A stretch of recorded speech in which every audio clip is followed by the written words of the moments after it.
Assalamualaikum warahmatullahi wabarakatuh.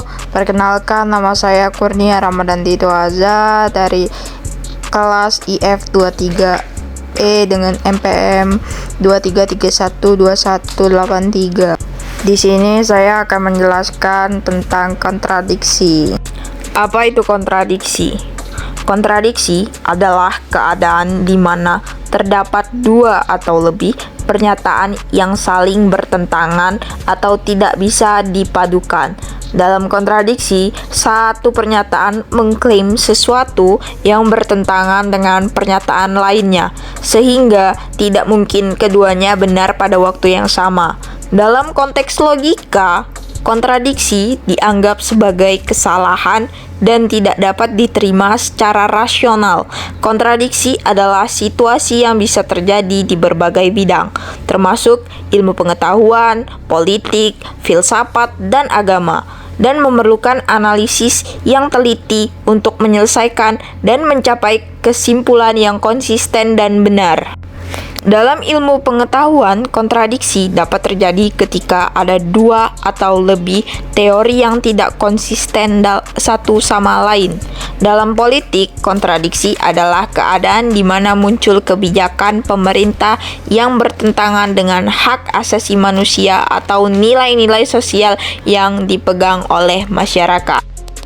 Adapun fungsi dan tujuan dari kontradiksi. 1. Mendorong pemikiran kritis. Kontradiksi memainkan peran penting dalam mendorong pemikiran kritis dan analisis.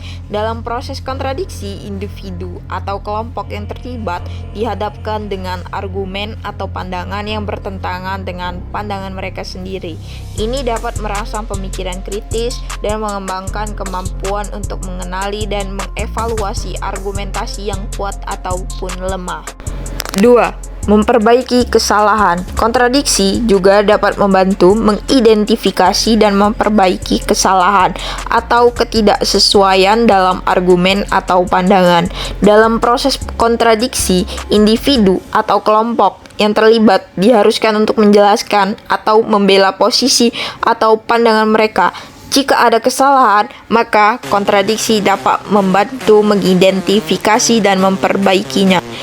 3. Meningkatkan pemahaman. Kontradiksi dapat membantu meningkatkan pemahaman dan pengetahuan dalam proses kontradiksi. Individu atau kelompok yang terlibat dihadapkan oleh perspektif dan argumen yang berbeda dari yang mereka miliki. Ini dapat membuka pemikiran dan membantu individu atau kelompok tersebut agar memperoleh pemahaman yang lebih luas dan terperinci tentang topik atau isu yang sedang dibahas. Memperkuat argumentasi. Kontradiksi dapat membantu memperkuat argumentasi. Dalam proses kontradiksi, individu atau kelompok harus mampu mempertahankan dan membela posisi mereka dengan argumen yang kuat. Menghindari kekeliruan. Dalam proses kontradiksi, individu atau kelompok dapat mengidentifikasi dan memperbaiki kekeliruan atau kesalahan yang mungkin terjadi dalam pengambilan keputusan. Contoh kontradiksi dalam kehidupan sehari-hari. 1. Kontradiksi antara pernyataan dan tindakan.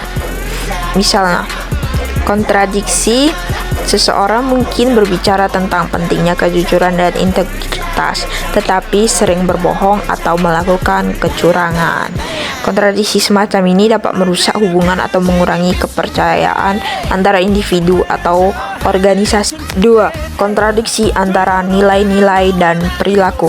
Misalnya, sebuah perusahaan mungkin berbicara tentang pentingnya tanggung jawab sosial dan berkelanjutan, tetapi terus membuang limbah beracun atau melakukan praktik bisnis yang tidak etis. Contoh yang terakhir, kontradiksi antara dua nilai atau prinsip yang dipegang.